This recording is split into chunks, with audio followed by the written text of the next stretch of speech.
ధ్యానం చేస్తూ యోగిగా మారిన వ్యక్తి ఎవరినైనా కోపంగా చూస్తే ఆ చూడబడిన వ్యక్తి బూడిదైపోతాడా?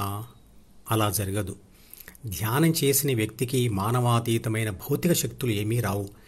ప్రాథమిక మనసు మరియు ద్వితీయ మనసులను అంటే చిత్రపటంలో చూపించిన BCDలను వదిలిన పరిశుద్ధమైన ఆత్మ శాశ్వత నిశ్చలత్వం, ఆనందం, స్థిరత్వం, నిర్భయత్వం మరియు నిర్లిప్త స్థితి ఉంటుంది.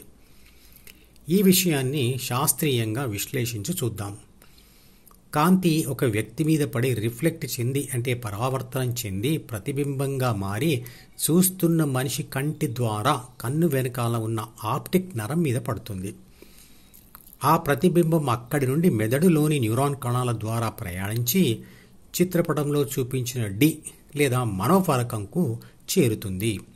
మనోఫలకమును ఒక టెలివిజన్ లేదా మొబైల్ ఫోన్ యొక్క స్క్రీన్ లాంటిది అనుకోండి. D అంటే మనోఫలకం చేరిన ప్రతిబింబమును చూడాలనుకునే వ్యక్తి ఆ స్క్రీన్ మీద ధ్యాస పెడితేనే ఆ ప్రతిబింబాన్ని చూడగలుగుతాడు. A అంటే ఆత్మ ఒక శక్తి అయినప్పటికీ అది ఉష్ణశక్తి కాదు, విద్యుత్ శక్తి కూడా కాదు. A అంటే ఆత్మ 3 బాధ్యత పుస్తకమును అంటే ప్రాథమిక మనసును చదివి అహమును పొందినప్పటికీ ABC నుండి ఎదుటివాడిని బూడిదగా చేసే తీవ్రమైన ఉష్ణశక్తి రాదు. చూస్తున్న మనిషి నుంచే అంటే ABC నుంచే ఆ ఉష్ణశక్తి వస్తుందని అనుకుంటే మొదట కాలిపోయేది తనలోని D అంటే మనోఫలకమే కదా. ఆ తర్వాత కాలిపోయేది మనోఫలకం నుండి కంటి వరకు ఉన్న నరమే లేదా చూస్తున్న వ్యక్తి యొక్క కంటిలోని కటకం అంటే లెన్స్ కాలిపోవాలి. చూస్తున్న వాడి కళ్ళు కాలిపోయిన తర్వాత అతను చూడాలనుకున్న వ్యక్తిని ఎలా చూడగలుగుతాడు? కళ్ళు కాలిపోయిన వ్యక్తి కూడా చూడగలిగితే అప్పుడు చూడబడుతున్న వ్యక్తి కాలిపోతాడు అని అనుకోవచ్చు.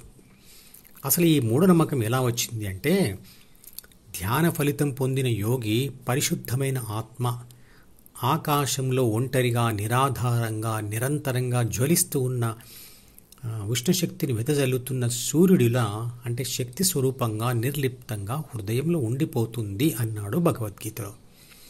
బహుశా భగవద్గీతలో ఆత్మను ఉష్ణశక్తిని వెదజల్లుతున్న సూర్యుడితో పోల్చారు కాబట్టి ధ్యానం ద్వారా తీక్షణ ధ్యాస ఏర్పరచుకున్న వాడి ఆత్మ కూడా తీవ్రమైన వేడిని ప్రసరిస్తుంది అని ఊహించుకున్నారు.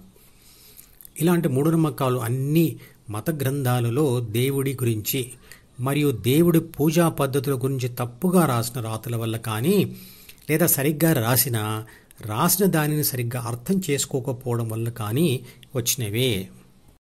ఈ మధుపదం యూట్యూబ్ ఛానల్ వీడియోని సబ్స్క్రైబ్ చేసి గంట గుర్తును నొక్కి ఆల్ని సెలెక్ట్ చేసి ప్రతిరోజు యూట్యూబ్ ఓపెన్ చేసి అడుగున ఉన్న సబ్స్క్రిప్షన్ బటన్ నొక్కితే అన్ని లేటెస్ట్ వీడియోలు చూడవచ్చు.